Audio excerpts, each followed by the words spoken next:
Quick one, my people. I've needed to look after myself a bit better for a little while now, but I keep pushing that start date back. Don't we all? Enough of that now. It's time. I've jumped on Oxford Naturals Optimum Day and Optimum Night. All natural supplements. Optimum Day, taken in the morning, is built to boost energy, optimize metabolism, blood sugar support, and weight management.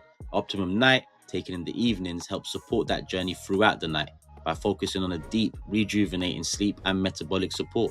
In conjunction, they help the body achieve a better balance, as well as giving you more focus, more control. Ingredients including berberine, ashwagandha, magnesium, guarana. It makes sense. Do your own research. The proof is there. Ballon d'Or winner Michael Owen, he lost over 35 pounds. Actor, content creator Kevin Gary, we know him as KG the comedian. He lost over 30 pounds. And that's my guy. I had to ask him if he vouches for it. 100% vouch for it all the way. I even got my wife, she's using it now as well. I still post them and they don't even sponsor, man, but just because it worked. He's got the wife on it. That's certified. To find out more, scan the QR code or click the link in the description for up to 70% off your first order. Big up Oxford Natural, Optimum Day and Night. Start the journey now, people.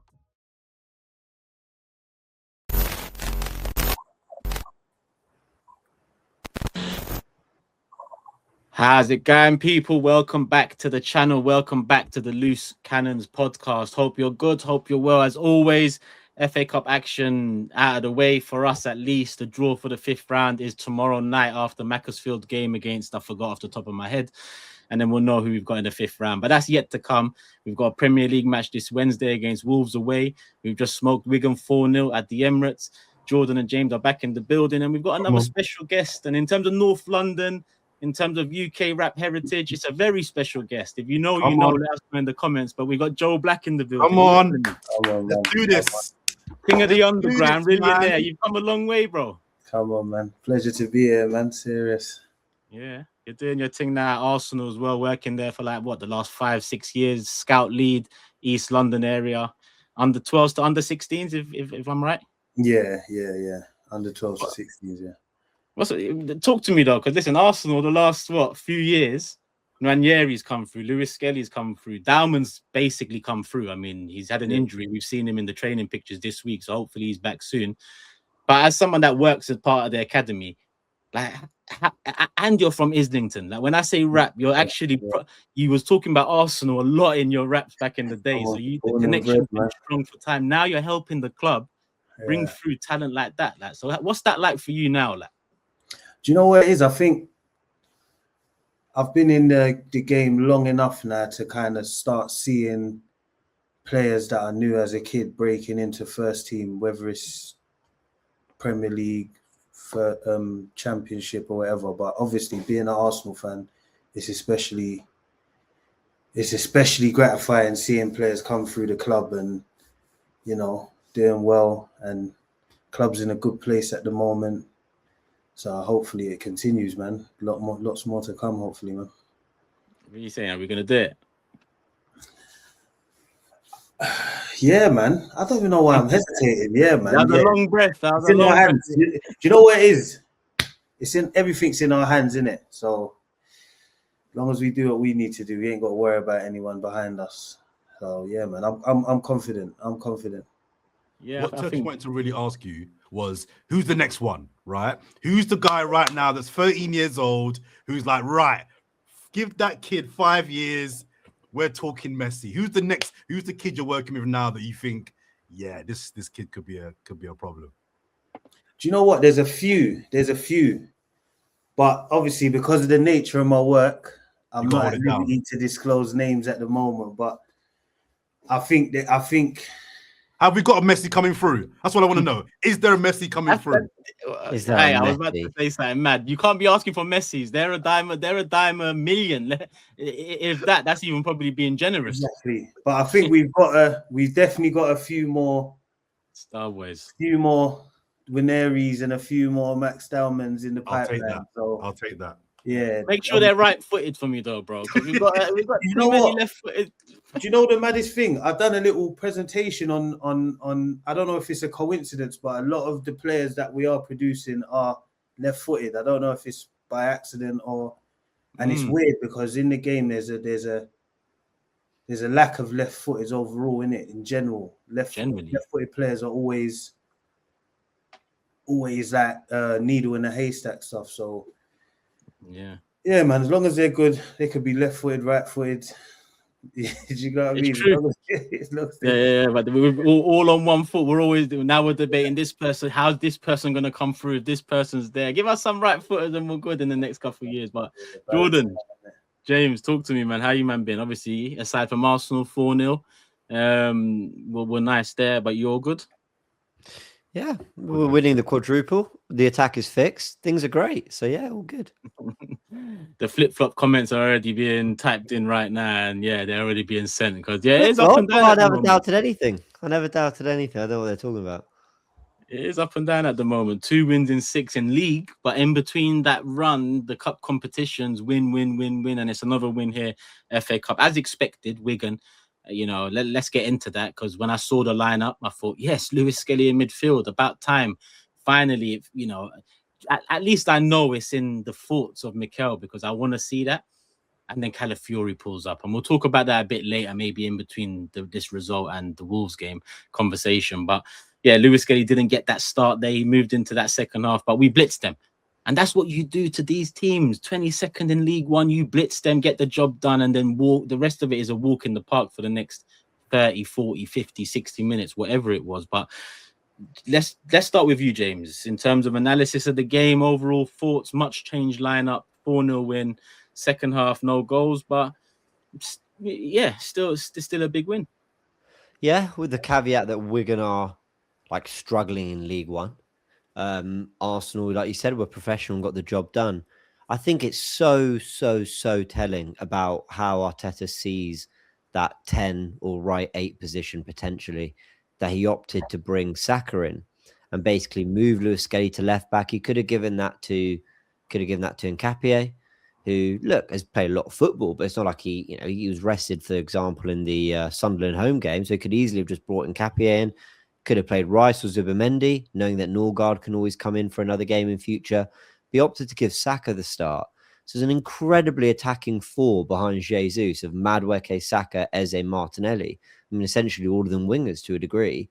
And it worked. It looked good. Now, I imagine almost anything would have worked against Wigan with all the respect in the world, but it was really fluid. And there were certain things that feel translatable to the Premier League, like when Saka was getting the ball on the touchline and Madueke was more central. I like that. Like the third goal when Saka makes the underlapping run and puts it all ball in with his right foot, not having to beat 2-3 players before he can get into that position, but actually making that cutting run into space, which I really liked. Eze was just having fun out there. So a great tweet by, I can't remember who it was. I think it was Raj. He tweeted, I think he tweeted that Eze has had 4 moments now where he's basically stepped almost behind the 10 position, as in almost more where Zubimendi will get the ball. And he's made things happen. So 2 goals today, the Martinelli goal and the Madueke goal. The Martinelli equaliser against Man City and the Martinelli third goal against Bayern Munich. So I never knew Eze had that in his locker, that from deep he could play Cesc Fabregas type passes. Go on, John. I'll let you come in. I'll let you finish. You can finish. But it's so funny you say that because, and I'm going to be honest and transparent because I'm not always right. I'm often wrong. No. I'm sometimes wrong. I'm sometimes wrong. When he got the ball for that first assist, I'm being honest. My first thought was, bruv, why are you so deep? I said it out loud to my friend. Why are you so deep? And then he does that. I was like, okay. Okay, great pass into Madueke, goal. So I was thinking, I want you on the edge of the box, bro, where you can really do some damage. But you're right. There's an example of him being deep and causing damage. You've listed off 4 or 5 other games where he has been quite deep for a 10 and caused damage. So I wanted to kind of just flag that because it was an interesting thing that you said that contradicted what my thinking was. Yeah, and same. Like I saw it and I thought, I'm not. Who's picking the ball up off the back 4 if it's not Norgaard? I mean, that's what we got Lewis-Skelly for. Obviously, he inverts, but it worked. And Eze looked like he was having fun out there. Again, all of this with a caveat of, yes, it's Wigan, fine, but you still got to go out there and do it. Lovely finish from Madueke. Great finish from Martinelli. I really like that finish as well for the second goal. Jesus did okay at times, frustrating at times, good. Back four looked untroubled, and we kept it moving. There were some nice ideas there. Arteta said that he'll consider Saka, in the 10 in future. I mean, we haven't spoken about Saka in midfield necessarily or in the 10, but we have spoken on this podcast about Saka up front or Saka being given license to. Someone pull it out the bag, because I mentioned that back in the day, even though it was only for like 4 games, we saw him in the 10. That was my second favorite position for me when I see him. You did say it. You're right. You did say it. Yeah. We might see more of it now, because for me, Dembele, Rafinha, Cristiano Ronaldo, Sadio Mane, Mo Salah, many great players who were playing some of their best football on the right wing have moved position and then excelled further. Gareth Bale was an out-and-out left winger and he got moved to the right. Then he got moved behind the striker. I don't know why Saka, I'm not saying Saka's going to get to the level of some of the greats I've just mentioned, but why could he not, even like Lionel Messi, the greatest of all time, why can he not move positions? Why can he not move across the front three or behind the striker and discover like another element to his game? Get into areas where he's closer to goal. I think Arteta literally said that in his post-match. I think before the argument would have been you can't move our best attacker out of that position, our most efficient. I think now the conversation's easier because I'd say he's still our best attacker, but the numbers don't justify strictly keeping him there, because Madueke can still do somewhat of a job to be a threat on that side and allow Saka to and maybe that was the point of the signing, and maybe this was the plan all along, because I'm still trying to work out the Madueke signing, but maybe. Well, yeah, and when you add to it, so Saka, Madueke, Erdegaard, Waneri, Dauman, probably all play in the same areas of the pitch. And then we added EZE, who is like a winger /10 hybrid, although he's more on the other side. So the natural question was, well, where do they all fit? And maybe you're right, Tesh. Maybe that is the answer. Well, it's not 4 players fighting for one position. It's 4 for 2 positions. It's Waneri. Arteta's been very stubborn. Like, no, we see Waneri as a central midfield player. I'm like, why? Like, when he did all that on the right. But maybe the idea is that the Sakas, the Waneris, can hurt you more centrally, and the Daumans and the Maduekes are more touchline. Or maybe they interchange. I don't know, but maybe that's the next evolution. Anyway, we got a glimpse of potentially a future look at Arsenal in that game, and it was nice. I liked it. Saka did really well, and the team got it all wrapped up in 25 minutes. Joe, you would have come into Arsenal just after Saka, burst onto the first team for us, but you would have obviously been there for Nwaneri's emergence, Dauman's emergence, so you'd know a bit about them as a player. And to be honest, Madueke too, if you're doing the scouting scene in London, he comes from that scene, right? So in terms of the options we have there, and I think the fact that the attack does need to click, what would you expect to see form in in terms of our attacking options out of those names mentioned in the next 2-3 years? I think you're right, man. I think the game has moved on now, and I think the skill set is much more important than one set position. I think the position, even in games now where Arteta in particular has, for different phases of play, there'll be a different formation. So, and with Saka in particular, I don't know if it's because of the injury, but he seems to me as though he's lost a yard of pace. He doesn't seem as explosive as he was maybe 2 seasons ago. So bringing him central might counter that. But yeah, I agree, man. I think there's merit or there's credit to players that can play interchangeably more than one position. And I think Dauman, Ethan, Saka, not as much Odegaard, but yeah, those 4 can operate either in the central positions or out wide. So yeah, I think that's the evolution of football, I think, man. Joe, can I ask a question? We always hear about Pep Guardiola, whatever club he's at, being really strict on wanting all the unders teams to kind of model how he wants the first team to play, right? Is that the same with Mikel Arteta and Arsenal? Does he demand that all the unders kind of play into a particular role that feeds into what he wants for the first team, or does he give you the freedom to kind of coach those youngers how you think, or is it about fundamentals, not even systems? It's just about right foot. No, I think in general, once you get to 11-a-side football in the academy, you try and mirror the system that the first team plays. But then again, I think that depends on the fixture, who they're playing against, what competition they're in. So I don't think it comes from Arteta. I think it's more of a collective effort that, you know what, we're trying to produce players for the first team ultimately. Okay. So let's try and mirror the system as much as possible. But for a one-off game in a certain competition, FA Youth Cup or Premier League tournament, for example, the objective might be, let's win this game, and then that's when the coach might do what he thinks is best. I want to move it to another player. There's other players we're going to talk about in terms of bigging them up, but on the subject of asking Joe some questions, yeah. Lewis-Skelly, you would have seen him behind the scenes in midfield, right? Because everyone knows before the first team he was midfield. But you also saw last season how good he was left back. You know, against Real, PSG, Man City, big teams, big performances, right? This season he's been in a bit of a limbo in terms of he's played in and out, not performed at the level we saw last season, but he's still a teenager. He's still 18, 19 years of age, right? Yeah. From what you know of him, what is he? Because like I said, I was excited to see him start in midfield, but you've seen his strengths at left back and behind the scenes his strengths in midfield. What do you see his future as? If I had it my way, I'd say he's a midfielder. I think I've seen him at his best in the midfield, even though it ain't been at first team level. I think his skill set is built for maybe a box to box or maybe a ball playing six.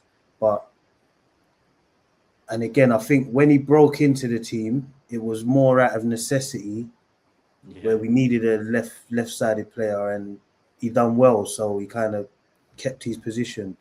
But yeah, I think midfielder who can also operate at left back, because he kind of reminds me of the trajectory that Reece James had. Funny enough, before I was at Arsenal, I was at Chelsea, working at Chelsea, and I saw Reece James, who played in the midfield for his majority of his academy career, broke into the team as a fullback. But now recently, you've seen him go back into midfield for certain games, and it's kind of like, it's proper, like I see the similarities in their game, the way they play, like they're comfortable on the ball. Lewis-Skelly, I think sometimes, if I'm being overcritical, he can have lapses of concentration. Normal for youngsters. Exactly normal, and I think that's the curse of breaking into the team and doing so well at such a young age. You're kind of, your expectations raised for him, but ultimately, I think midfield. I think I would like to see him in the midfield. Yeah. I think we all agree. It's a shame we were denied that today, Turkish. Yeah, like, it really was. I saw the 11. I was excited. I thought it was important for Calafiori to get some minutes too. So it was a shame all round. What's interesting though is that, as much as it was good to see EZE do what he did, Saka do what he did, it was because of the injury we saw it. The reality is, without that, Eze's probably not playing left 8. He's probably playing right 8, where I argue the angles are more uncomfortable with him. So I don't know if we see those kind of passes he played. We see him playing a different kind of game. Lewis-Skelly would have been next to Norgaard instead. You'd have had Martinelli a little bit more central. So it would have completely changed the dynamics of the team, which is why including Saka was so interesting. It tells me that Arteta probably really had it in his mind to do that anyway. And then when he saw the injury, went, well, okay, this was my next in line really for what I wanted to see. But we might have got a different performance from EZE. So it worked out for the team, and it worked out in terms of we saw some positive things. But I really hope this Calafiori injury isn't serious. But I'll look up some quotes now. But yeah, I know we talk about it in more detail later, but it's like the one negative. Ben White's confirmed on Insta he's not got an injury, which is good. But nice. Calafiori, man, like what's going on there? But anyway, you guys bring that up when you want, because I've got a lot to say on it. Well, you said you're looking at quotes now, so let's talk now, and then we can get into the rest as well. The conversation just goes whichever way. Yeah, you're looking for quotes, but Mikel, what's he really going to say? Even the last injury that Calafiori had coming off in warm up, it was meant to be small or he'll be back soon, and it ended up being a little while. So it's another one in a long list, really. Is anybody concerned? And I know it's about a few players. Was anybody concerned about Calafiori? Because it's quite a lot of times now. I mean, but just before we started recording, you guys flagged that it's the third time he's got injured in the warm-up. But even those aside, he has been a bit stop and starts in his general Arsenal career. And I just think fullbacks and the defenders, they're the four you kind of want set. You kind of want your back four to know your back and them to be available. He's missed a lot of games in 2 years. Is anybody else a little bit worried about? It's ridiculous. Like, it's not his fault. My word, these professionals will be on the best diets, the best training regimes. They'll have all the help. They get massaged after every training session. They get looked after. And I'm sure he looks after his body. I'm sure he's a top professional. The guy had a terrible knee injury a couple years, but I think when he was at Roma, and then he moved to a few clubs, ended up back at Bologna. And there was concerns about his injury record then, but he stayed fit at Bologna, predominantly playing as a centre-back. Now, I don't know. This is where, I mean, Joe, maybe you got some insight into this, but I don't know if playing as a marauding up and down left-back means you're straining your hamstrings, there's more sprints, there's more just general strains on the muscles than there are playing at centre-back, where he played for Bologna. And in a more robust league. Yes, true. Yeah, true. Whereas playing at centre-back is different. You're not sprinting as much. You're covering the wide areas. You're shuttling more than you are sort of sprint starting and things like that. So I don't know if that has an impact. He was a left-back/left winger when he was at Roma, when he got the bad injury. So I don't know if there's any kind of links there in any way. I don't know, obviously. But you made a great point there, Jordan. And this goes back to something I said way earlier in the season. I can't remember many title winners that haven't week in, week out put out the same 9 or 10 players roughly, with kind of 1 or 2 swapping in and out, 1 or 2 having moments and patches of form. We're rotating so much because of injuries, and left back is a big part of it. Nketiah is a good player, but he doesn't offer what Calafiori does. And so we're having to chop and change our defense. Saliba's ill, so we make a change there. Calafiori wasn't great on the weekend, so we make a change there. Now we want to start him in this game, but he gets injured. So Nketiah is going to come back in. Ben White and Timber have been trading. Well, it's mainly been Timber, but we want to get Ben White playing. But the minute he started 4 games in a row, he got injured. So it's really difficult to try and find regularity, consistency, just a general balance when they're constantly getting injured. And Calafiori, unfortunately, I know he doesn't mean to, it's not his fault, but he's getting injured a lot. And with Tomiyasu, as ruthless as it was, it got to a point where Arsenal just said, just go. Like, they tore up his contract. I mean, that is unheard of for Arsenal. They actually said, don't worry about it. Let's come to a mutual conclusion. Pay off a fair amount and leave it there. Because he couldn't stay fit. It's ruthless, but I've never known Arsenal to do that. So ruthless, but he agreed. He knew himself. Exactly. Which I respect from him as well, because he must have been like, bro, I understand you, man. I was expecting the call a couple months ago. Yeah, exactly. Now look, Calafiori is only his second season, but it's also his second in 2. At least Tomiyasu gave us 1 season where we kind of saw what he was about, and even then he played most of the season after that. I'm a little worried for Calafiori. I've got to be honest. I'm really hoping it was nothing serious, and they said, Cala, with your history, we're not going to risk it. It's just an FA Cup game. We can get by. Come out the 11. I really hope that's what it is. I haven't seen an update on him. I hope that's what it is, because otherwise I'm really concerned for him. He's too good to not be replaced, if that makes sense. Like, he's too important to the team for us to just accept that he has injuries and it is what it is, and not go out and address it in some way in future. So I hope he's all right, because I think he's a great player. 3 times in warm-ups is mad. I imagine most professionals, that doesn't happen in a whole career. To be injured 3 times in 3 warm-ups in a season, that there's something's going wrong there. What happened to just drinking a Red Bull and getting out on the pitch? Work for Jamie Vardy. What happened to that? Do you know what it is? Yeah, I was gonna say that, like, how much of because I haven't seen nothing like this, right? And so many things have been put into place in the last 20 years to help avoid injuries, right? But I don't remember injuries being as bad as this 20 years ago. And I talk about multiple clubs here. I haven't seen this many star players out so consistently amongst so many different teams across a season or seasons on seasons. Even in the 90s, 2000s, Roy Keane, Vieira, Vinnie Jones era. Do you get it? So how much of it is mental as well? But then I say that, and then I love Ben White, because I know Ben White played through injury after injury after injury, and people might say, "Why do you love that? Look what it done to him." And you'd be right in saying that. But in terms of the mentality to when you think you're going to achieve something, to kick on and might put something aside mentally. That's what players used to do in the 90s and 2000s. So maybe I'm just that old guy talking about back in my day again. But is there a mental thing to it as well, where if you've got these sports scientists saying, "Oh, this looks a bit this," it plays on your mind to be like, "I can't play." I think there's something to that. Honestly, I think there is something to it. Go on, Joe. Go on. No, I was just going to say, I think sometimes, I don't know if this is the case with Calafiori, but I think sometimes the decision gets taken away from the player, and it's the medical staff that make the call. So I think that's where I think the difference. Yeah, that's where I think the difference between now and back in the day was. I think nowadays they're more long-sighted and they're more thinking about the long-term ramifications. Who do you think, as someone who grew up in Islington in that era of football, but as someone who's worked in the new era of football, who do you think should have the final say, the player himself or the medical staff? And I'm talking about big games here, because I think it should always be the player.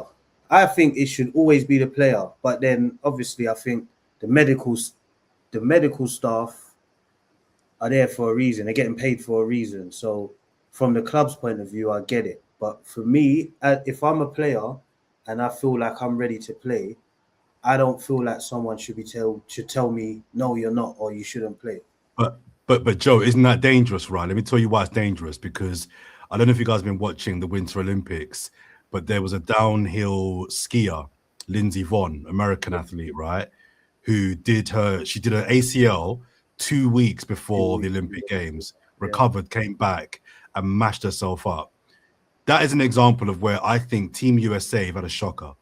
Her ACL. Sorry? She did her ACL 2 weeks before Olympics. She recovered 2 weeks. I think it was 10 days. I think it was 10 days. So she recovered from an ACL 2 weeks before. I was thinking, what is this? Like, what was no. Sorry. ACL like maybe 3 months ago. Let me start again. I heard she did her ACL 2 weeks before. I'm thinking... Forget skiing. Test out the blood and what's going on there, man. Oh my God! Super soldiers. She recovered from a crash 10 days before the game started, where she did her ACL. She came back, recovered, fit. Her first race, within 10 seconds, she's gone up for a jump, and she's done. She's crashed, and helicopters come and taken her away. She's in hospital now. It's a mess. And my point is that that's what was her name? Sorry. Lindsey Vonn. Okay, I'm gonna have a quick look. That's an example of where the Team USA and the medical team have to say, "I know you're saying you think you're fit. I know you want to do this." And athletes will always say, "Boss, I'm good to go." But sometimes you got to be saved from yourself. And I think in that example is an example of where she should have been told that we kind of need you. You're our main girl, rare. But you're gonna the point now where forget her career. They're chatting about, can she use her left leg again? It's that bad. Yeah, I just read that there was fears of amputation. She's just been discharged from hospital. I think you use too extreme a case though, because that is extreme. That is extreme. Even 90s, 2000s. If I'm talking R9, for example, or other players that had big injuries, they would go through that rehab plan proper. They'd make sure. I think he's the no. Look at R9's career. No, I know exactly that. But obviously, I get you. I mean, in terms of R9's career, though, it was very unfortunate because he'd done his rehab plan to the T, comes back 2 days after he comes back, the first game back, he does his knee. So as much as there's examples one way, there's examples the other way. When like Joe said, you leave it in medics' hands. I think that example is extreme because I agree with you there. If it's off the like Timber, how many times do I say Timber should never have played 50, 60, now 80, 90 games since that ACL? I still say that till today. Like, fingers crossed, nothing ever catches up to him. But that is insane to play that after an ACL, right? Well, if you think back in the day, I don't know if you saw the interview with Henry when he was talking about his Achilles, and he was saying that for 10 years he played on bad Achilles. Yeah. And that's an example of it going the other way, because I didn't notice it. Like I didn't notice it, and obviously now he's dealing with it now, where he's saying he can't run after his kid or whatever. But I still believe that decision should be with the player, and it's selfish, I know, but I think as medical team, you've got to let them know these are the repercussions. You may suffer later on in life, and then it's still down to me. Do I want to suffer later on in life, or do I want to contribute? But Joe, forget later in life. What if in the same game? What if player says, "I'm fit, boss. I'm good to go," and then you being selfish and wanting to play, but you're not really fit, affects that cup final? I hear that, but my counter to that is that happened to a perfectly fit player. A perfectly fit player is one tackle away from being written. But you're not going into the scenario not fully fit. Of course, and you can get clapped and break your leg in a game. You can't mitigate for that, but you can. Yeah, no, I hear you. I think I agree with you in Turkish. I think it's a player by player thing. I don't think it's a blanket. The players will get the final say. I think it's a player by player, occasion by occasion situation. Do you know what I mean? Yeah. I think, but then circling back to, and before we move on from this, half an hour in, like, hype, subscribe. I think Ben White is a perfect example of the other way as well, in terms of, Did you get what I'm saying, James? Yeah. They played him. They played him through so many injuries. But they must have asked him, and he must have made that decision, because they can't force injections on you. So they must have asked him, and he said, "Yeah," because that's the mentality and character of the man. Do you get what I'm saying? So, I remember John Terry always played through injury, didn't he? And I remember Steven Gerrard said in an interview that, I remember when he was talking about maybe some fouls on Saka, and he was saying, well, that's the game. I've still got screws from surgeries and stuff. Like, the game's evolved, but it's not just evolved in terms of, what players are willing to do to win. It's not just that. I think the game, and again, Joe can speak to this much more than I can, but I get the impression that game is maybe more physically intense than ever before, in the sense that every team presses and every team sprints, and every team, every player's sprints, distance covered, everything is seen. Every forward has to be really good off the ball, and every defender has to be really good on the ball. So everyone has to be more complete than ever before. So if you're a centre back, when you're receiving the ball from the goalkeeper, you might have two players harassing you to try and get it. And you've either got to, you've got to quickly react to that, which might require a sprint one way, a drop of the shoulder another way. I think every player is playing with more like stop, start, quick 0 to 100 little movements like this. Every team is, booting the ball long and then chasing that ball as a compact team all the way up the pitch together. It's not just, the attackers press, the defenders sit, whatever. And I feel like the game just being more intense than ever before is probably contributing to injuries too. That, and there's more football than ever. There's so much football being played. There's more added time. They're not just adding 3-4 minutes in against, they're adding 8 or 9. They're adding 3-4 minutes at the end of halves. So I just think all of it is just tallying up to potentially more injuries. Sorry, I know you want to move on, Turkish. Just finally from me, I remember an interview that I saw with Roy Keane, right? And he was talking about his United days and some of his injuries. And he was talking about, was it Jaap Stam or Ruud van Nistelrooy? I think it was Jaap Stam. He had an injury. And he commented on how the Dutch players, it was very much a Dutch thing.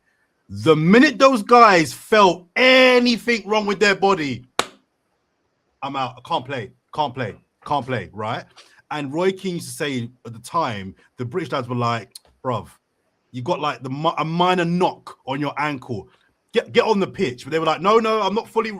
and it became like a thing of like mocking them of like the Dutch players. Unless they're 100%, they're not going out on the pitch. But then what he said is that the Dutch players, if you look at a lot of them now, they don't have long-term injuries because they were thinking about their long-term health. Now, we may as fans say that's quite selfish. And while you're a player, think of the games and the football. But he was basically saying that the Dutch boys, they were looking after their bodies. And unless they probably took it to the extreme, right?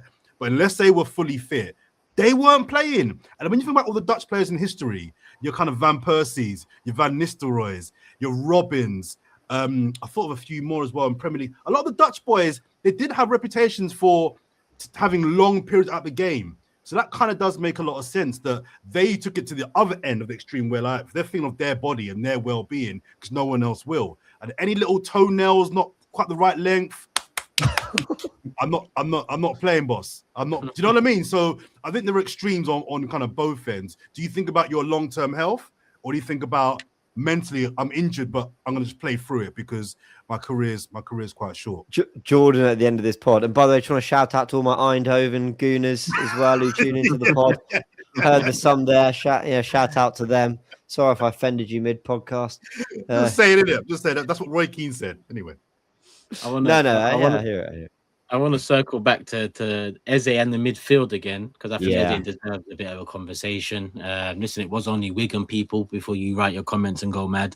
But for example, it was only Kairat Almaty in the second half where we didn't produce anything of weight, and there's other games there. That's just off the top of my head. So as much as it's just Wigan in that number 10, left 8, left 10, right 8 position all season, creativity has been somewhat an issue.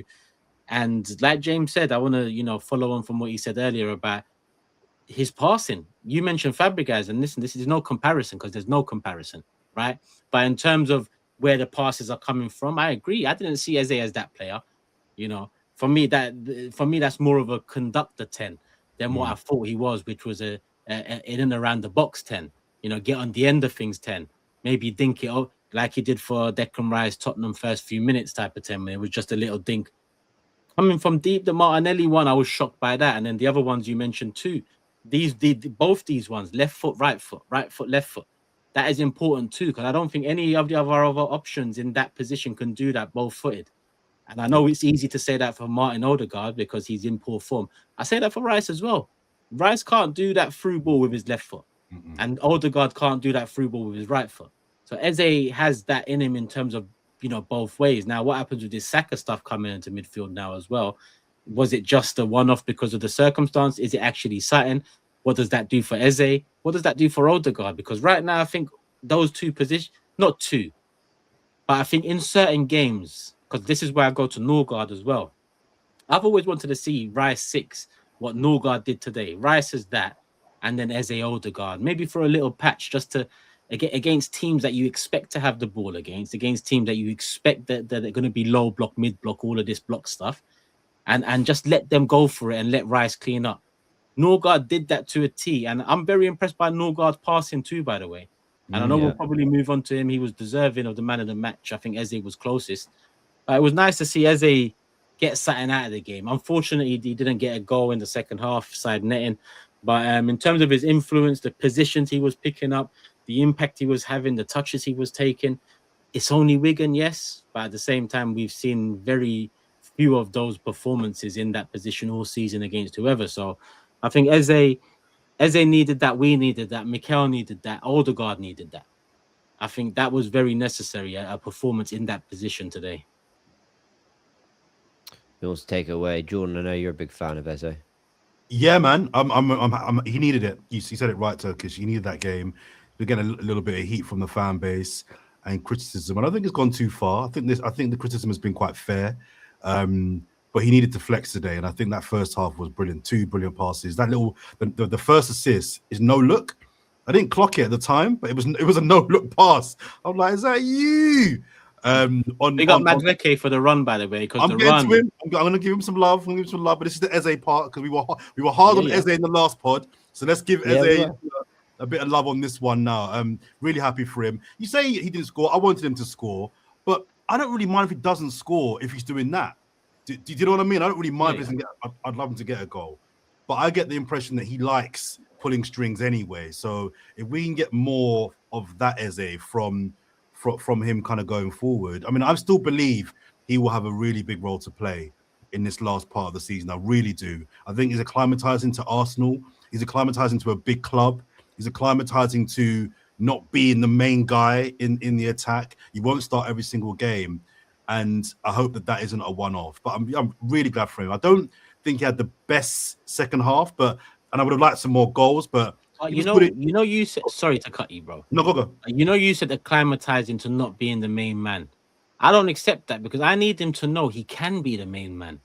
Because if he can do what he done against Wigan or against Tottenham, right, or against Man City over the top, if he can do that consistently for us, he becomes the main man. Because the main man slot in attack is very much open. It's very much open. So I don't want him to acclimatize to not be in it. When he's on that pitch, I need him to know I can be it and show you can be it. If that makes sense. But that's where Joe, when you give us your thoughts on EZE overall as well, because this is the first time you're on the pod. But that's where the balance comes in with, for me, some attackers, creative players have to, in certain moments in the match, forget what the manager said, forget what he's saying. Let me just do something that I believe in. Whether it works or not, this is my role as the 10 or the 9, I think. Those two positions in particular. But yeah, how do you see EZE overall and now moving forward from this game? Yeah, that's why I agree with George, where he's acclimatizing to it. I think when he first joined, it was kind of, let me try and fit in the system. I don't want to make no mistakes. I want to be very risk averse. But I think I agree. This part of the season, I think he could be a very, very pivotal player for us if he gets the license, or sometimes if he just takes the game by the scruff of the neck, because I think he's got all the attributes. But what has frustrated me is he looks like he's playing within himself when he's been playing before.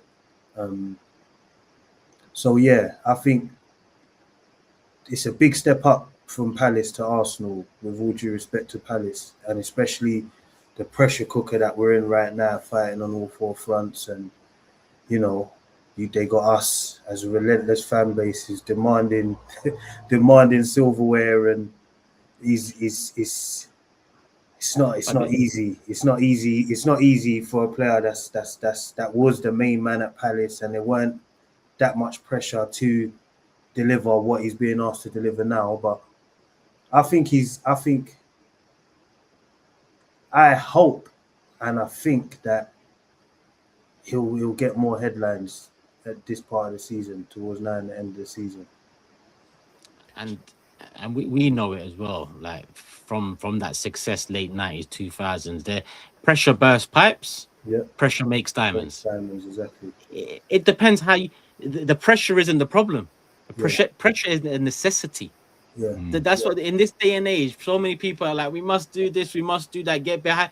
Everyone's behind them, but in terms of the pressure stuff, you need to make that count for the better, not cry about it, because you need that to be great, or don't be at Arsenal. That's how I see it. Do you get it? So just before James comes in, sorry, just quickly for me, lastly for me, I go back to the North London derby, and they had Les Ferdinand in the Sky Studios, right? And Les Ferdinand was the person that signed him at QPR when he was director of football. And he said, first thing he said was, you've not seen anywhere near the potential of EZE yet. And that was the back of what we saw for the last 2 years at Palace and that cup final. He was like, this guy, you've not seen it. And then he said, and I'm 99.9% sure that I'm correct. He then said, he's the best player I've seen on the football pitch. He said, he's the best talent. That was the word. He's the best talent I've seen on a football pitch. And I was like, whoa, that is a big statement. Big statement. And then he went on to score the hat trick, and he looks great because he kind of it was prophesized that we would see something big, and he did what he did. But I can't get that out of my head. How Les Ferdinand, who's been in the game a long time, said that about him. And I just think if there's some more way to go with him, I'm excited by that, because I love him. And I really hope you're right, Turkish. I really hope he does channel the, you know what, Why can't I be the guy? Why Odegaard's not having a great season? That spot is available. It is available. Yeah, Jordan, I'm so glad you said that. And Turkish, I couldn't agree with you more. I also don't accept this. You know, you're at Arsenal now, so you're not quite the star man. We were so excited because we thought we were signing our star man. As much as Saka will always be one of the stars, we had high hopes for Gyökeres. We know what Rice, Saliba, and Gabriel are about. We needed someone on the left or pushing Odegaard who's going to give us like those moments he gave Palace at Wembley on more than one occasion, by the way. Those match-winning moments, the dribbles, the flair. Like we were signing the kind of player who's going to get you off your feet. So I'm with Turkish on that, and I know that's how you rate him too, Jordan. I'm sure you do too, Joe. We don't just think, oh, we signed another good squad player who gives us something different. We really felt we were signing a superstar. And a reminder that a lot of people talk about Eze and his career and how he was let go by loads of clubs. You know, quite a few didn't believe in him until it kind of started to work for him at QPR. But don't forget that since then, he's had other setbacks. He was, I remember QPR fans, if somehow you see this podcast, correct me, but I remember QPR fans not being convinced. I remember there being a frustration around him at QPR. He goes to Palace. I think he has an ACL or he had a bad injury that left him out a long time. Came back even better. You know, still playing some of his best football despite something that should have really hampered his movement and his motion, but it didn't. He's had setbacks before. Like he won't be phased by this, or at least I certainly hope he won't, because look where it's all got him to Arsenal, right? In this position, playing for a great, not just a great club, but a great team that could do great things. So I think embrace this, man.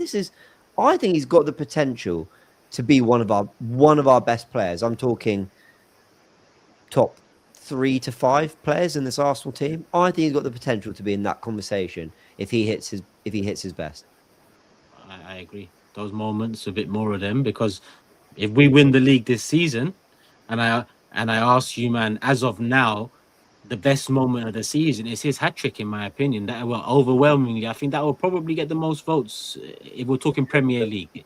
His hat-trick against Tottenham. So as much as, you know, it's looked bleak in recent weeks over Christmas, this is the time now. Any one of them. The same applies for Gyökeres. We thought he was going to come in and be the star, and he hasn't been. And Saka, we thought he's going to step up and be the star, and unfortunately he hasn't been. So this position is open, man.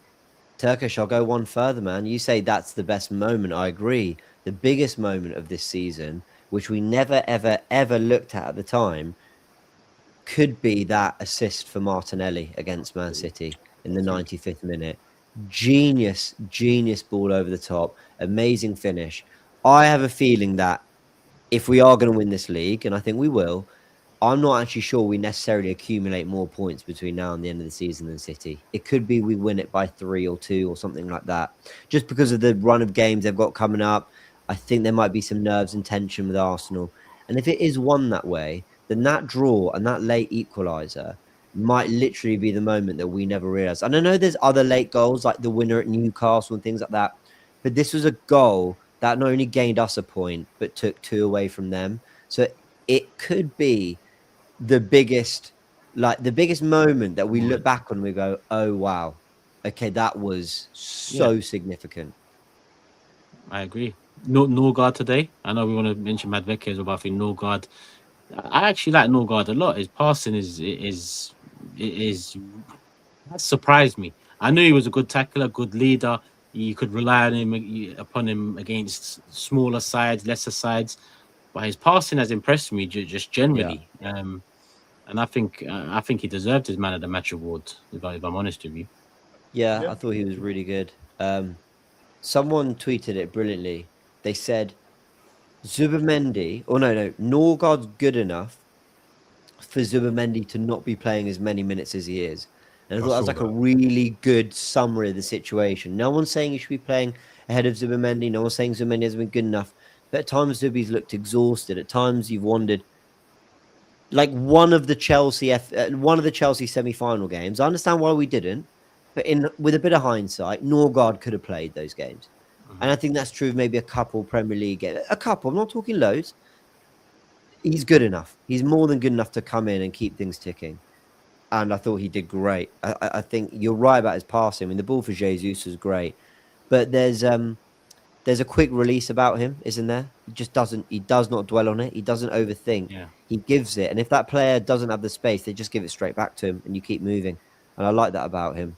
And also, I did have a moment where I thought to myself, man, he deserves to be playing more football, but also, what a great story. What a great career. You know, he did his thing at Brentford, proved that he was more than at this level. And now he's playing at Arsenal and he might win it all and then leave. Like, you know, I mean, I say that somewhat facetiously, but still, good on him at 31 to make that move and be impressing the way he is. Good on him. Big up Madueke. I like the finish. I liked his general game. He does one thing though that really just annoys me. Martinelli does it as well. They do this thing where they kind of they beat the guy and then they do too much. So they try and beat a second, third when they don't need to. They beat the guy and then rather than just laying it off or passing it or even shooting, they take the wrong choice. And they hang on to the ball too long. And I don't think either of those players are as strong as Saka or use their body as well as Saka does. Because Saka does it as well. But he gets an angle with his body in front of the player and the ball. And he rolls the player. He's really good at it. Saka's really good at that. Martinelli and Madueke aren't great at it. So they often beat the guy, hang on to the ball, and then turn and then lose the ball. And he does it a lot, Madueke. That's the only thing about his game that really infuriates me. He does the first part really well. And then the second part, it's like, bro, why did you do that? He runs it out or he hangs onto it and loses it. It's like, you didn't need to do that. But that aside, he looked lively. And he's doing his job. He's a squad player. And we need squad players to come in, impress. He got a goal. Was that 2 against Leeds? 1 against Brentford. He's chipping in with goals now. So fair play to him. He's doing his job. He scored 2 against Leeds, yeah? Wasn't it 2? Was it 2? I'm making that up. No, against Sorry, Leeds. 2 assists. Yeah, basically 2 assists. Oh, he got 2 assists. Sorry, he got 2 assists. I have to be honest. It's so funny because what we've been talking about is him being like a brilliant one-on-one winger who can just sort of tear fullbacks for days, but we've been critical of his output. I actually found against Brentford and in this game against Wigan, like really good finishes, great finishes, really well taken. And his end product's kind of been there with the deliveries into the box against Portsmouth, against Leeds. But I've actually found him a little more frustrating in these games. I don't know if I'm being harsh, but I'm definitely... 2. Sorry? These last 2. Yeah. Like, I found him a little more like, a little bit what you were saying. Maybe doing a bit too much, but... I mean, maybe the oppositions are just wiser to what Madueke can do. You know, they're just respecting him more. It's more... I don't know why it'd be necessarily more noticed at Arsenal than at Chelsea, but... maybe because he's covering for Saka, it's a bit more of a story there. But yeah, I don't know. I thought he did. I thought he was good, for example. I don't, when I was doing my player ratings, I didn't put him near EZE, Norgaard, Saka. Like I thought they were all just much better, even though Madueke got a goal. I don't know if I'm being too harsh. What did you think, Joe? How do you think Madueke did? Yeah, again, I think my biggest frustration with Madueke, and I think it's comparing him to Saka, is decision making and the consistency of his decision making. Because he shows at times he can make the right decision, but I don't think it's where I'm used to Saka, who more often than not, when he's in them spaces, he makes the right decision. That's where it's that he frustrates me. But I think he's another one. I think he's still relatively young. And he'll learn, man. I just want us to get over the line this season, so my shoulders can drop, and then it can be like, all right, cool, we've got that, we've got the one. Now we can move on. But yeah. On that sentiment, I mean, even over the last few weeks, and this is taken away from what it is, but people need to understand there's a balance to everything. And I think like Odegaard's been so poor, and there is a conversation about his future, for example. But I think when you look at where Arsenal are, people, And I'm bringing Odegaard here because that's been the conversation. Madueke is another one that I personally don't understand being here, but at the same time, we are going for trophies. We are in a position where what's the point in having those conversations now? Let's talk after the fact. Let's be champions and then talk, because that fact of becoming this doesn't change anything that we've seen this season. Whether we become champions or not, we've seen what we've seen. We have our thoughts on it, and hopefully we do what we need to do in the summer, in regards to improvements to make. But right now, I'm watching certain things, and is it time for Odegaard to move on, or even the Madueke stuff? And I was very critical of the Madueke signing. I'm just saying, let's park that off till the fact is the fact, and after the fact is the fact, then we can go hard as we want to in terms of our criticism or for our praise on the other side. Turkish. I dropped a video on the Gooniverse yesterday, and it was about EZE and Gyökeres, and I said that exact same thing. I said I've just decided now I'm no longer going to criticize the attacking players until I know how this all plays out. I know that's very results-based analysis, but what's the point? Because if every one of them is struggling to a degree, I have to add that, how much is it like their own fault? And how much is it the tactics or the system or the nature of the Premier League and the way football's gone? So I'm the same as you. I've reached a point where I'm like, whatever. Let's just see how it plays out. Because maybe they are all more focused about their off-the-ball roles. And maybe that isn't pretty. And maybe that is frustrating. But maybe that's what it takes to win the league now. Maybe the game has evolved and it's about the tightest structure, the best press, the best rest defense. And you know what? If you chip in with 15 GA in the season, even that's quite a lot. 10 GA in the season, you've done your bit. Maybe that's where football's gone. And if that's what it's going to take to win this year, I'll be happy. If we don't, then we'll have conversations. Because why will we have lost? Because a team like City had a bit more freedom and they did it in the way we wanted to do it. But I can't. I'm with you. I've got to that point now. There is no point in me talking about the individuals too much anymore unless I'm praising them, because that's just true of like 9 players. And you know me, people. I'm going to caveat this with, if one of these men miss an open goal against Wolves and we drop points, then my title might be get this guy at my club. It might be, but in the moment, it's different. I was going to say, like, I'm with you too in terms of the bigger problem clearly is the system, because they're all playing not at their level. So there's only so much repetition in terms of criticizing that we can do. But equally, there are still things that they are responsible for individually. So I don't think we can absolve them completely of doing their jobs just because we think the overall plan isn't one conducive to what we want to see. Do you know what I mean? I think if Madueke, for example, just simplified his game, I think he'd get more GA. I think if Martinelli made better decisions, I think he'd get more GA. That's not about Arteta. Do you know what I mean? So I think there are still things as individuals they can do better that I think will impact this team. Where they're placed on the field, you know, those kind of things are above their head. I get that. Yeah. There are some things that are above their head, but I'm not going to absolve them completely. That's the here and now. That's the here and now, really, though, isn't it? That's week by week, and that's what we do. We talk game by game. So we're going to criticize, we're going to praise. But in terms of the conversation about futures, I just think, well, the future's undecided until we become champions or don't become champions, because that is a big thing. Then let's talk, people. And we've seen that this club doesn't deal well with pressure already. It doesn't deal with we've seen some of the players don't. So, you know, we've got to keep it balanced. But let's keep it moving, because that game is a big game. Wolves away. Before we get into it, people, like, hype, subscribe to the video. I haven't told you to do any of that. Scan the QR codes, show Oxford Natural some love. There's a 70% off code there. Use the code Turkish. That's a lot. Get healthier. It's all natural ingredients as well. So, and it's been vouched for by many people around me. But show some love to special guest Joe Black as well. His Instagram is in the description below. Joe Black UK. So make sure you show him some love and follow the journey. And it's been some journey so far. But let's get into Wolves away. How big it is. What we'd do, line up Ben White, Calafiori. Actually, Ben White's confirmed he's blessed. Calafiori, obviously, I'm going to say he's out of that game. Havertz already confirmed out, Marino out for the season. The injuries have piled up somewhat again. It feels like it all came to a head in that one game against United, where the reports were fully fit squad for the first time this season.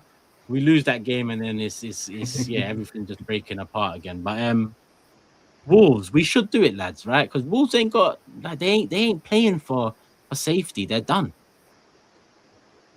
Yeah.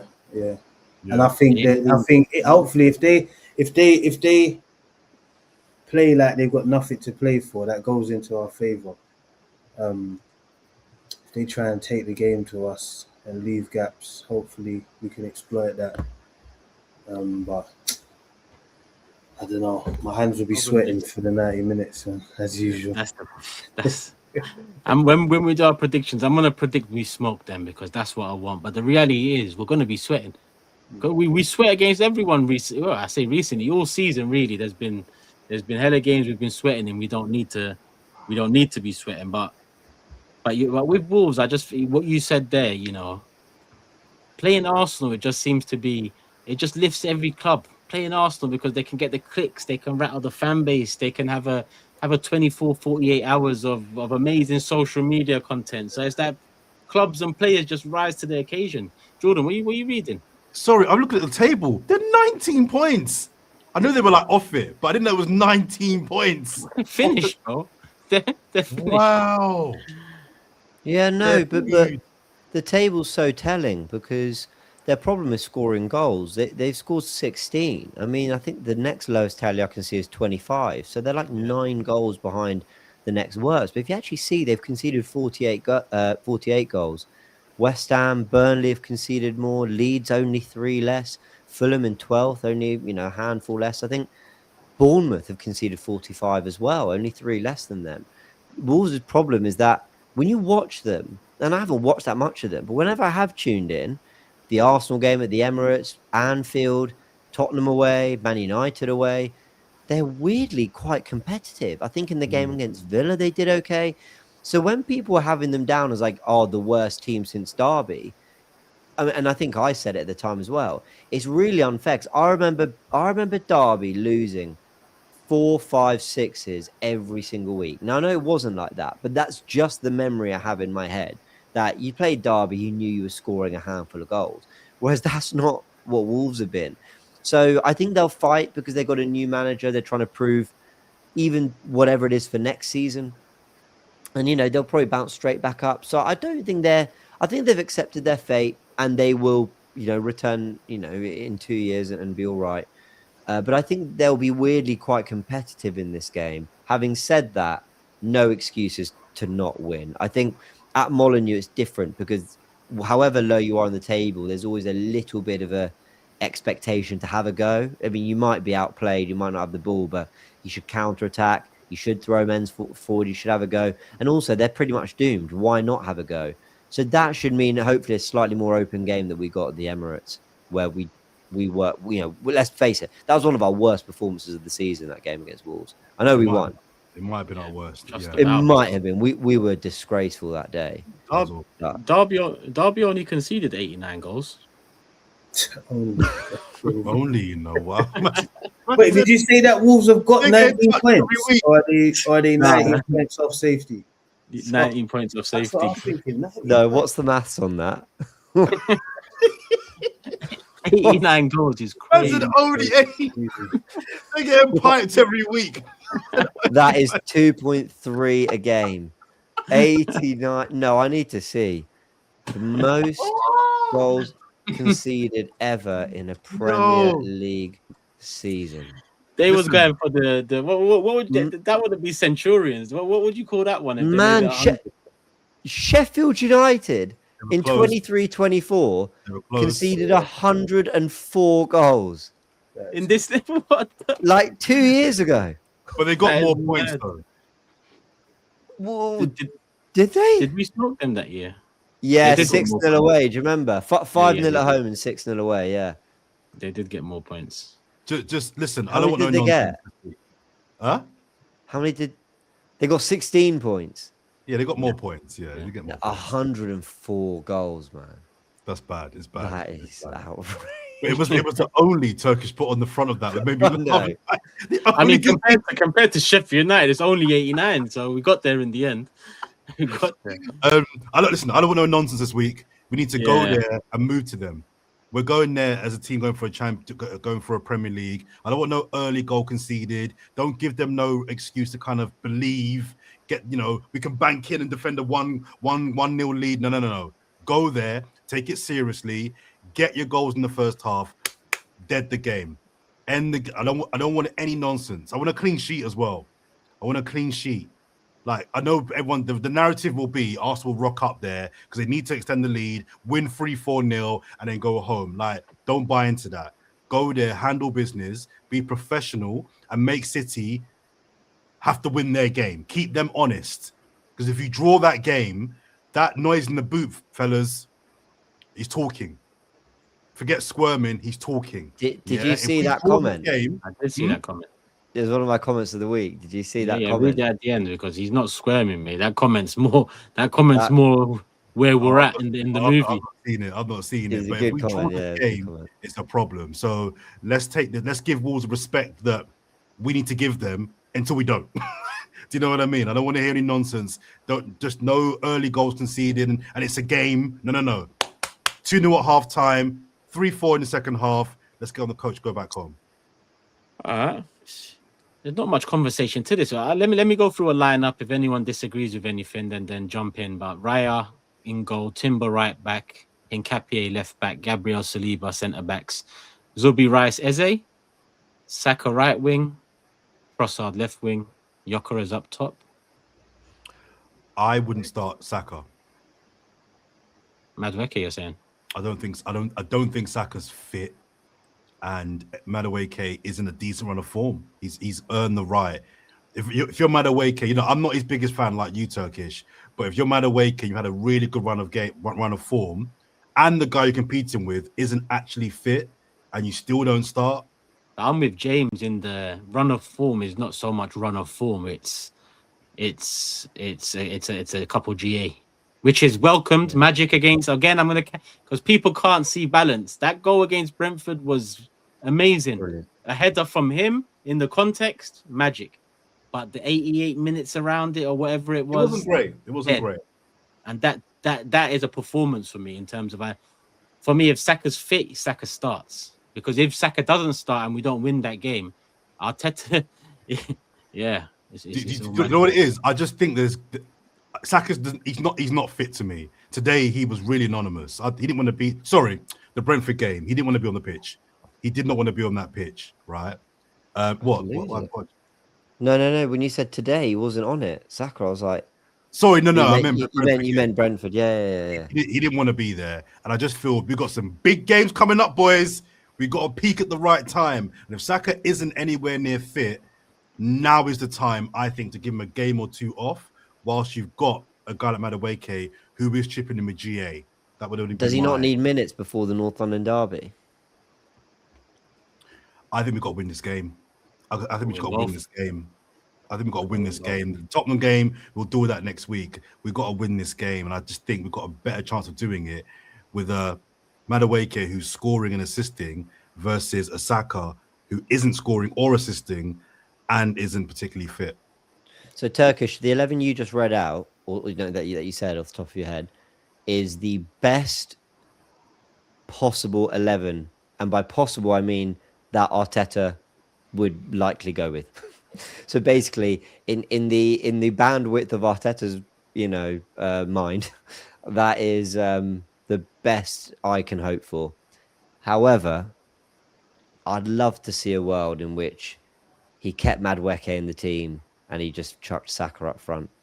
And Saka can still drop in and pick up the ball like Havertz does in that area, like Marino does in that area, and then Eze drifts up front, like interchange. Like I want to see that level of fluidity, but it's in a parallel universe. We're not going to suddenly do that. So I say it just for the record, because if he ever does do it, then I can remind people I'm a genius. I joke, but he'll never do it. So yeah, that 11 you went with is the best I can. Is the one I could get most excited about that I think Arteta could go for. Martinelli? What about him? Big pitch. If they do come for us, is this the sort of game where Is it a big pitch? Molyneux? Yeah. Yeah. Okay, I'll take your word for it. Look for know, Jordan's Martin. latest piece on pitch sizes coming out soon. Look forward to that piece of content. I'd go with that 11. That's the 11 I'd go with. Yeah. So, And I'm not as demanding as some of you have been, man. I'm saying just secure the 3 points. Let's get out 1-0. there unscathed, Scrap. and we move, man. Yeah, like the performance is optional. The result is mandatory for me at this point of the season, man. Let's just get the 3 points. Hopefully, no one picks up any knocks. Don't get the thing. Don't get Jordan started on that. Don't get me started, Joe. I'm trying to move on. No, but Jordan, you can't deny that right now. This week is so important. No. I don't. We need 6 out of 6. I don't actually disagree with you, but the sentiment, I just think at some point back in the season, performances are what you're going to need to fall back on in hard games. And I think if we get sucked into this, just win, that runs out very quickly. I think performances are important. I don't disagree with you. I'm not saying that, but I'm just saying if we nick a 1-0 win, happy days for me. I'm not. Yeah. You get what I'm saying? I'm not. I'm happy with that. But obviously, it will be nice if we can, get 3-4. You know, boost the confidence. That, the win. But a 1-0 could be a good performance as well. I'm not really the 3-4 could. It's just that's just like obviously as fans dream world. Yeah. But the game can be 1-0 and we can still put in a good performance. Do you know what I mean? It hasn't got to be a dirty, lucky 1-0. If we fluke the game 1-0, I'll take it, but I'm concerned. But I think do you know what I mean? I think performances are. I think we have to readjust what we mean by give us performances, because I used to think good, quick, one-touch football, couple goals, like get me off my feet. Now, a good performance for Arsenal, having watched the Premier League all season, is don't allow many shots on your goal, keep it tight, get a goal or two, nothing silly, nice and sensible, keep it professional. Like I've had to dumb down what I expect because I don't think the Premier League allows you to play that kind of football anymore. Even Man City, who I know can entertain more, it does come at the cost of they allow way more shots on their goal. They feel way more gettable than Arsenal do. They're just trying to do it the other way. So I get what everyone's saying. Basically, if we can just keep it professional and at no point look particularly troubled, then I'll take that as a performance away at Wolves, because it's just what I think the Premier League's become now. And guys, I just have to look at the table. I was doing a calculation of what Wolves' projected goals conceded, because I was just, when we were talking about Derby and everything, I'm a bit of a weird nerd like that. Anyway, and I thought, okay, so I'll divide their goals by what, 23 games? How far are we? And I realized it's 26 games. We are 2 games away from what I consider the run-in. We are dangerously close to the run-in. Mm-hmm. Like shit gets real now. Like every point matters now. Everything, it feels like everything up till now has been about giving ourselves a particular lead or head start. It's like qualies in F1. You know, are you starting first on the grid or third or whatever? But anyone can still win. And I think we're now getting to that point where, right, now where are we all? Yeah, qualies are done. Where are we for the race? And I feel like we are 2 games away. Tottenham away is almost a perfect way to cap that off, because it's such a big hurdle to cross. That then we know, right, where are we in this race with City? They've got Newcastle at home, but it's an injury-depleted Newcastle. None of their strikers are firing. Guimaraes is out. They've got problems. So I expect them to fully win this game. So it's showtime. I'm going to be shitting it. I'm going to be shitting it against Wolves, and I'm going to be shitting it even more against Tottenham. I'm honest. Against Tottenham, every year it's like that. As much as we get results all the time, they can't be stopping this one. They can't be, not this season. Do you think we're winning 4 North London derbies away in a row? I've been thinking about that a lot. Yes.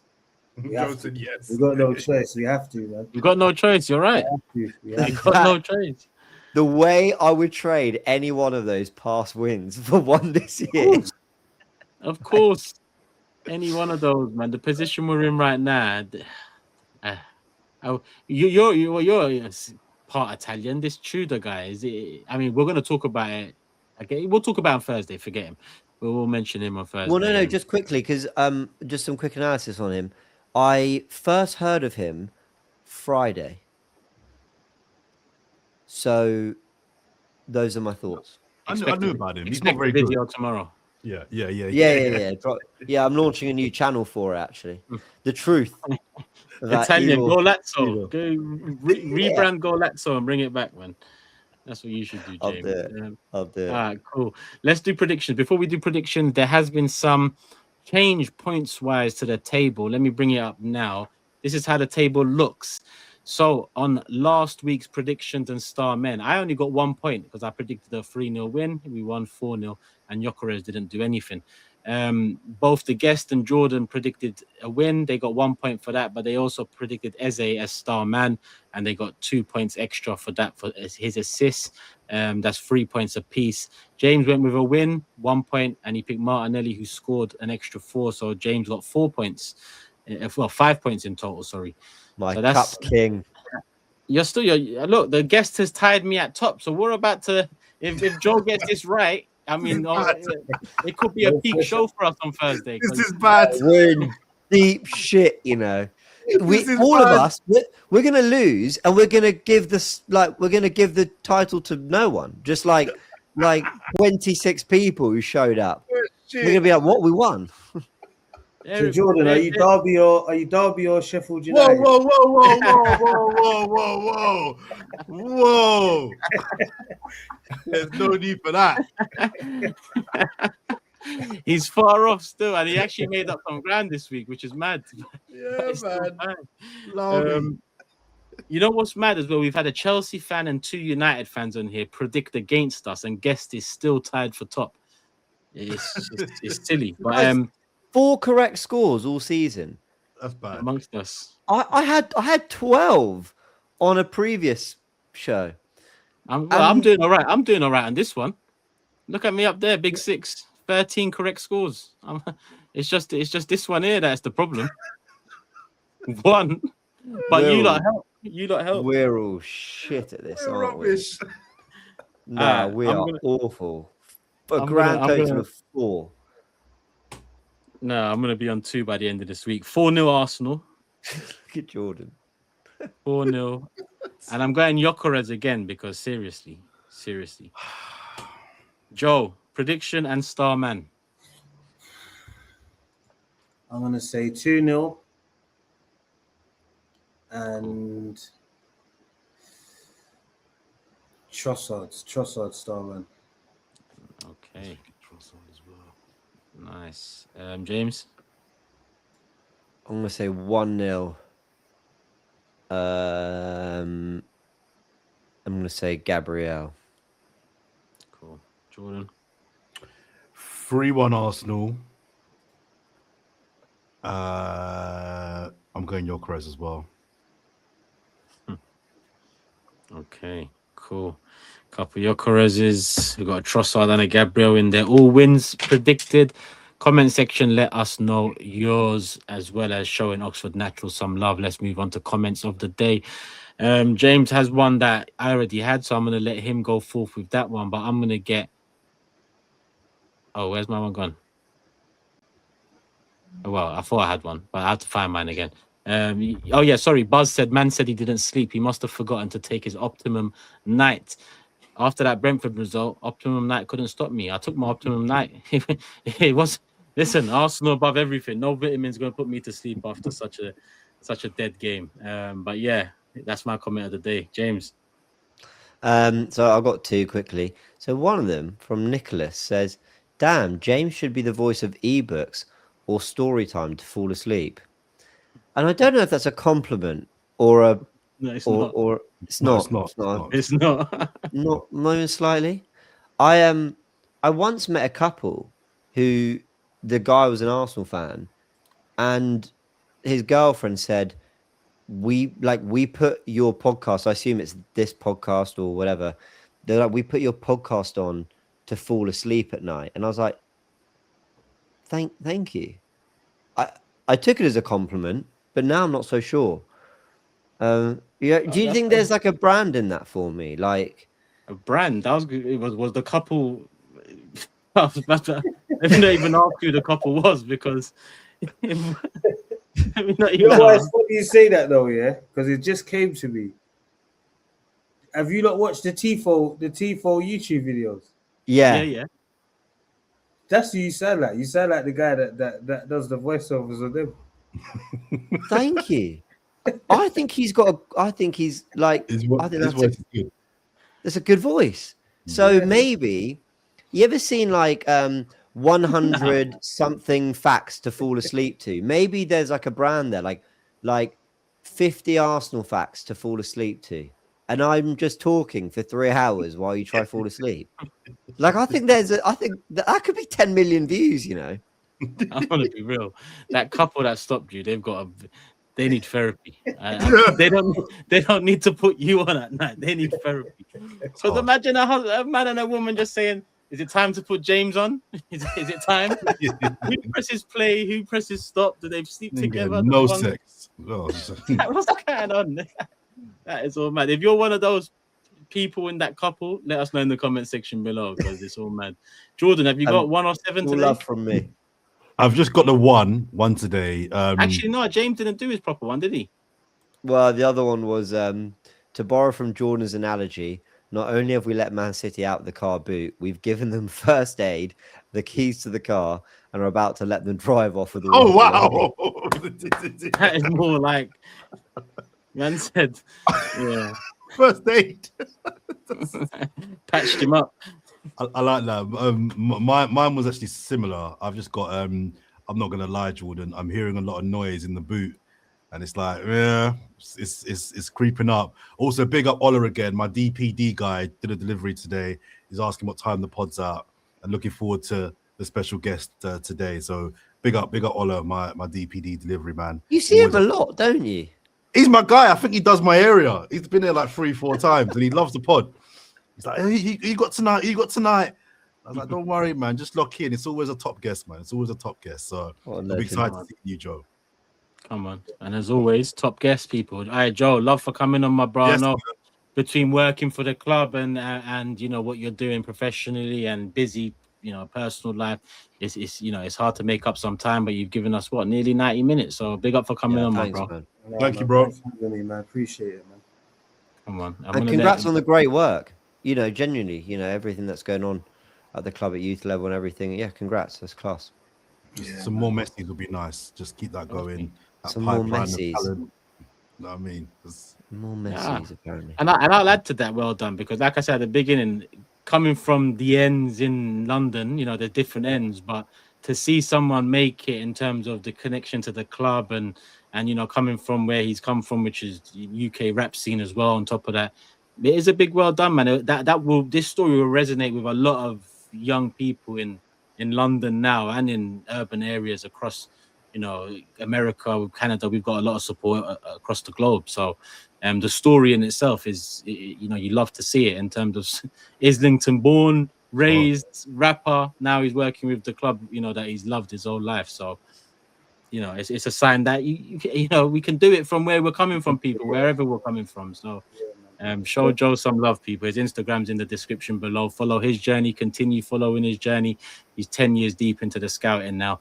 And obviously show Jordan, Coolest Disabled, and Gooniverse News. That's James's channel. Some love too. The Big Six, you should know what it is. Subscribe there. We're live tomorrow or tonight. You're watching this Monday morning. Love for the love, people. Like, hype, and subscribe. And we'll be back Thursday at some point for the North London Derby. Another special guest in tow. Be ready.